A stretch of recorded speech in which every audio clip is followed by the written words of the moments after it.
All right, ladies and gentlemen, welcome back to the channel again. Today is October 3rd, the day of Diddy sentencing.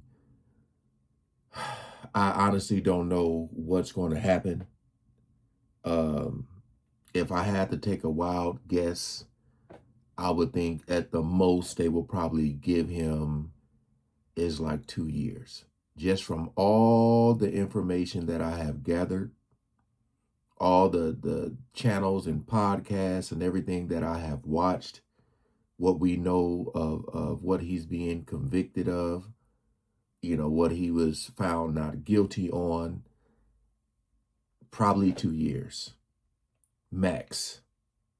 That's what I have came to my conclusion.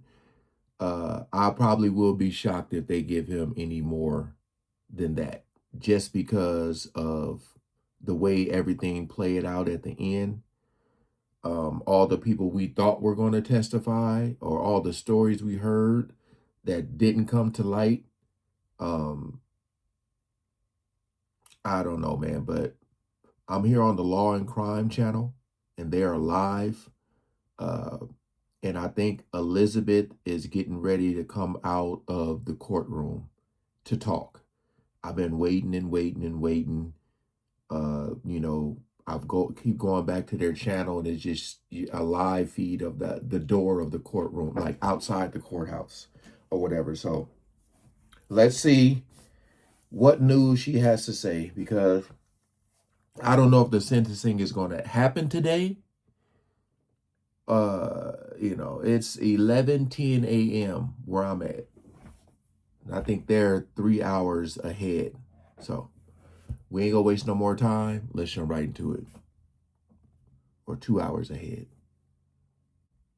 I'm going to continue this through my sentence, probation, for the rest of my life, and use this experience as an asset to influence many of the brothers that I have met here in prison. Okay, so I have big news. Elizabeth Milner, Queen Elizabeth, is with us right now. She is straight from the courtroom. She was in there for the entirety of the day so far. Elizabeth, it is so great to see you. I have to start with this. You can tell me how Sean Combs appears, how he looks, but you got to tell me what the emotion was like in the courtroom in the past hour. We're reading about it.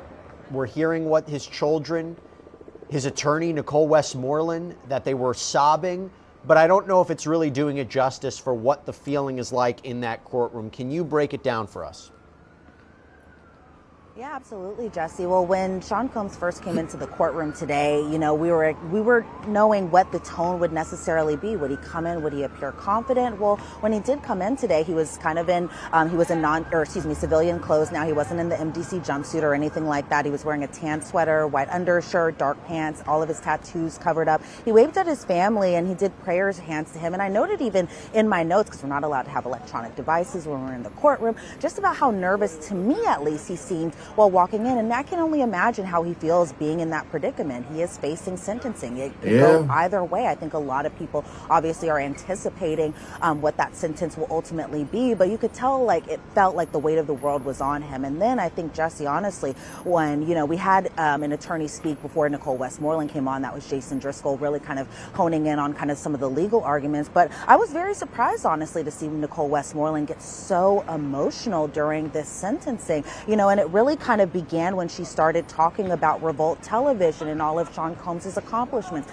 Something that the defense, I feel like, has been using this as a way to kind of appease to not only the judge, but possibly the public in terms of his redemption when it comes to just wanting people to not think about this case, not think about the trial, not think about these allegations, but more so really just talk about his accomplishment and what he's done for the community, and more specifically what he's done to the Black community. And so Nicole Westmoreland really getting emotional when she was talking about how he spent a lot of time helping his community, how he helped break the chain of systemic racism, how he opened 3 charter schools in poverty-stricken areas, how he employed thousands of people. He gave opportunity to inner-city individuals. His companies were very diverse. He inspired generations to follow. They were talking about vote or die. And then Nicole Westmoreland kind of made it a little more personal, where she was discussing how some of her interests were she was super passionate about mass incarceration. She went to an event 8 years ago, and who was the speaker there? None other than who would end up being her client years later, and that was Sean Diddy Combs. And she said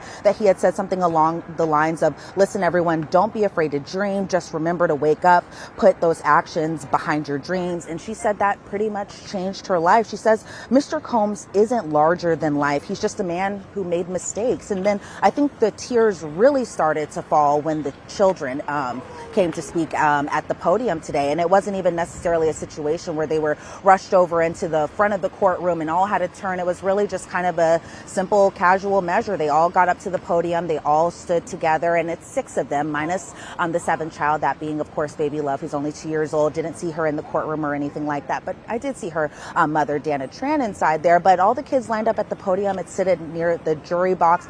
And Quincy Brown speaks first. And I think what's important to note is Quincy Brown, his biological father is actually Al B. Sure, who had a relationship with Kim Porter. They were together. But Sean Combs adopted Quincy when he was very young. And then there was kind of some talk before, prior, just about the relationship between Quincy Brown and his biological father. But in terms of what he was speaking about today in sentencing, he said that he's our father. In front of us, we see a changed man week after week. We can see him evolve. Our father will never do anything to jeopardize his freedom. Now, Justin Combs. It's just crazy to hear her say that Quincy said that we see a changed man, meaning that, like, I don't want to put words in their mouth, but when you say you see a changed man, changed from what? Like, what was he before he changed? Because, that's why I said, with everything that came out or that was supposed to come out, was rumored to come out, but never came out, versus what we end up hearing, all the stories and testimonies. I was talking about how I wonder what the kids feel like, what's going through their head. Because, there was stories that came out that said, some of the kids were involved. And I'm saying kid because that's his kids, but I'm talking about the grown ones. I ain't talking about like the girls. But allegedly, stuff was going on with the sons. I don't know about Quincy, but it was saying some stuff about Christian and Justin or whatever. But when they say changed, I'm just wondering what they seen. What did they see from their dad, from their father? What did they see? Because come on, y'all. You know that video when he took everybody's phones away, and I don't know. I don't know. But yeah, we'll see.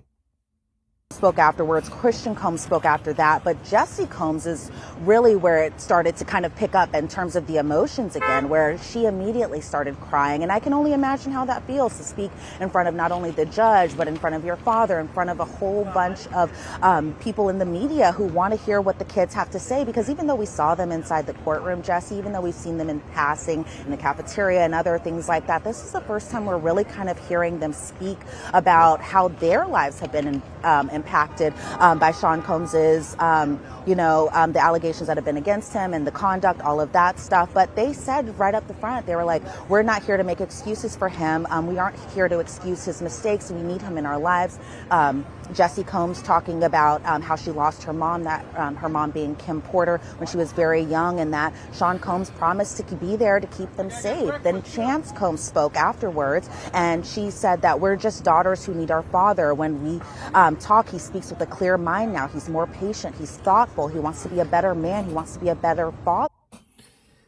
This is so good and so much insight, because this is something that I felt was missing.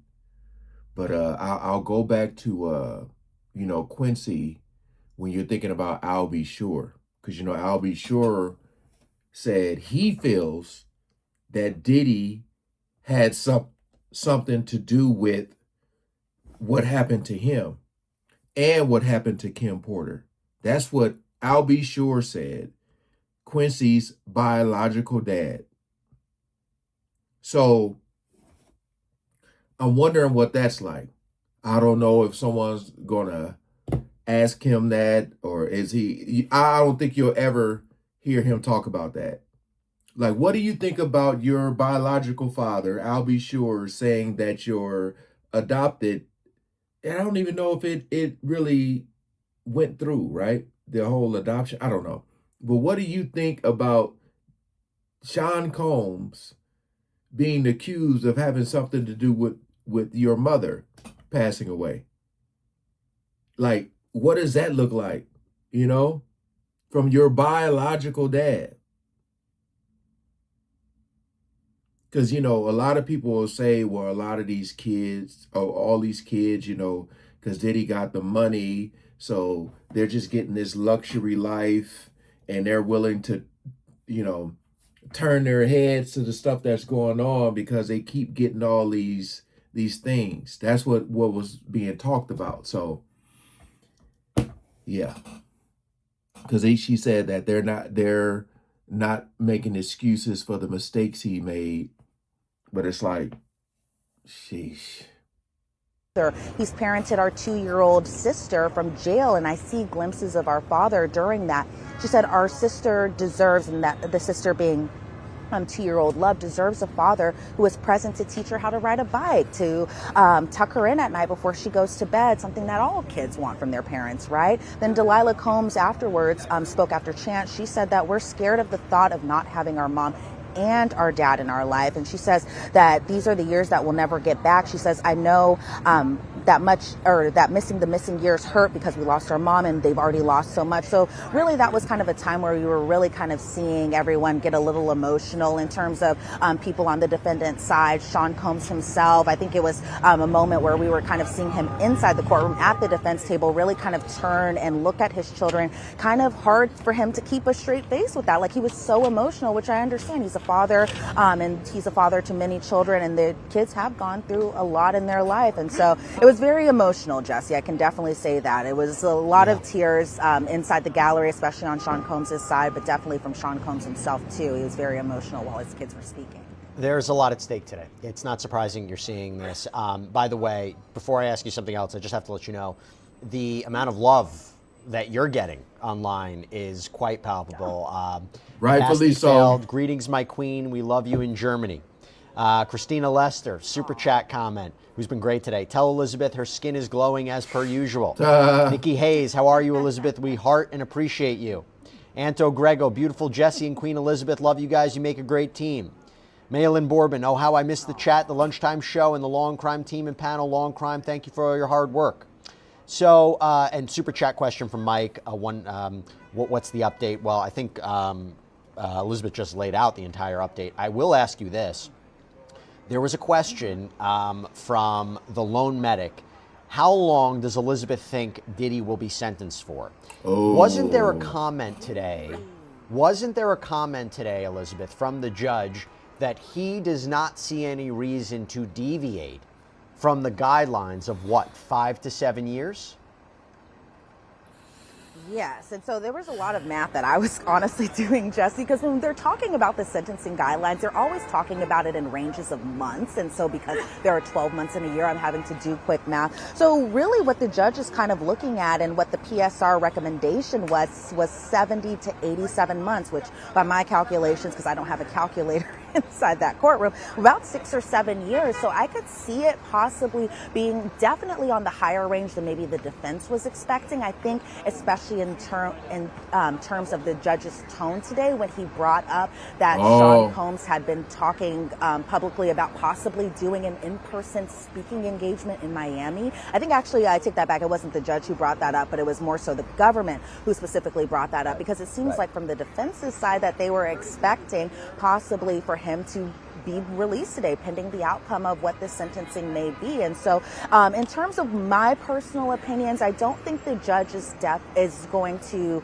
be lenient today. And I don't know if necessarily the victim impact statement, seeing the video that played inside the courtroom, hearing from Sean Combs's children, hearing from his defense attorneys will sway him in any type of way. I think he's probably already has his decision already made. But if I were to have my guess, I wouldn't put it past him to have anything below 2 years, and possibly with the possibility of time served, that's only another year in prison. And so we'll see what the outcome will be once that sentence is eventually handed down, which will be later this afternoon for sure.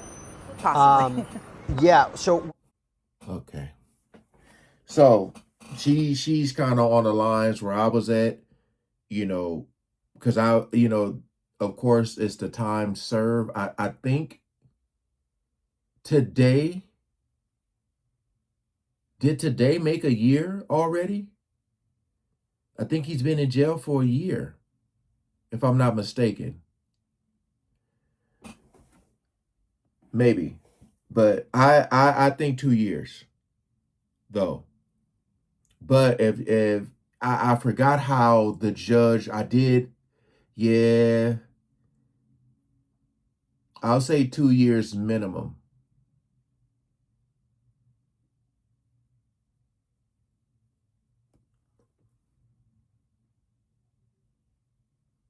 Yeah. But 5 to 7, yeah. I don't know, man. I don't know. But you guys comment below. I don't know exactly what time. Like that video says 1:32 p.m. That's what time it is for them. So I don't know exactly what time, they're gonna do the sentencing. But I'll have another video coming. But you guys comment below how much time you think Diddy is going to get. But great reporting again by Elizabeth, hearing what the kids had to say.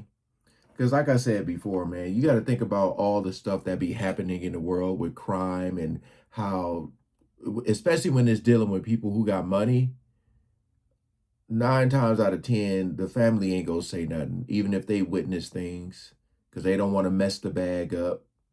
But yeah, to me, that's just such a weird, crazy dynamic, man, having your biological father saying that you're the man who's raising you has something to do with your mama and me. All right, peace out.